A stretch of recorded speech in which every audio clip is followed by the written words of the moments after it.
Moving on to the next section, this is all about key parties or interested parties or stakeholders, whatever term you might be most familiar with. This section is structured in a very similar way. So we recommend that you start by naming and reviewing some considerations that it's important to consider. And in this case with key parties, I think the considerations are particularly helpful to review, as part of what we're trying to do here is not only name those who are involved in helping us achieve the work or the impact we're trying to have, also those who are impacted by the work or by the problems that we've just addressed.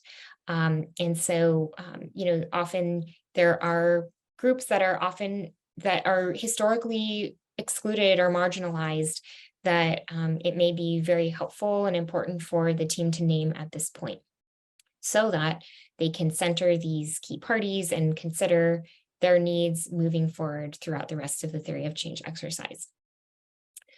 So start by reviewing the considerations. The brainstorm element, we recommend you brainstorm in sort of 3 different sections, starting in any order, but considering impacted parties, so those who are impacted by the problems, who bear the costs, who may be impacted by the solutions. Also involved parties, those who have leverage or power to help affect change, those we might want to be partnering with, those whose help we might need to make a difference. And also groups that fit in both categories. So definitely consider where there might be overlap between impacted and involved parties. After the brainstorm, we have a mapping exercise that can help the participants consider where the different impacted and involved parties are in terms of their allyship with the work that the theory of change is all about. So this might include everything from, opposition parties whose, active opposition impacts your ability to move forward with the project. It could be involved parties who are more on the opposition side, or it could be, partners who are actively allying, or impacted parties who are actively collaborating with in order to identify solutions. And so as the team is mapping key parties onto the spectrum, once again, we hope that similar parties are getting clustered together into groups, so that we start to see some themes emerge within the key parties that are being mapped as well. As the team moves into a moment of trying to converge on the set of key parties that they want to move forward with, again, we recommend an energy vote.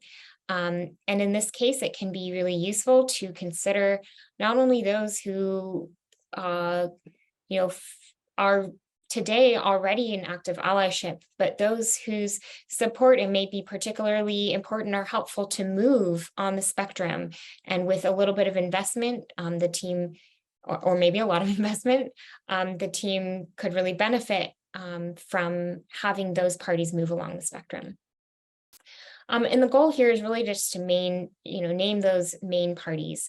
With a lot of other elements of the theory of change, we recommend that you try to narrow as much as possible to a concise set that's very readable and accessible in a quickly digestible format. With the key parties, it's important to name the most important parties. So the sort of amount of key parties that you name is less important, and more important to just get the right folks on the theory of change. So a quick gut check here as the team is sort of narrowing in through voting and discussion. Have we chosen the set of key parties who are most impacted by our work, most critical to be involved in our work, and most impactful to move towards allyship? Once the key parties have been identified, we included this other exercise to help teams take a moment to consider the needs of the key parties that they've just named. This can be an important exercise to help the team create the right shared context and have the right priorities, or have a broad enough set of sort of considerations moving into the rest of the workshop. So one key party would go in each of these slots, and you might have a discussion about both the items or the sort of existing knowledge that you have already gathered about these key parties, if there's anything that you already know. Also, a moment to consider the strengths and resources that those key parties bring to the table. This is an important way of considering all the tools that you have available to you through partnerships and through collaboration and allyship, in order to move this work forward. And also importantly, naming gaps or in our knowledge or assumptions or questions that we haven't answered yet.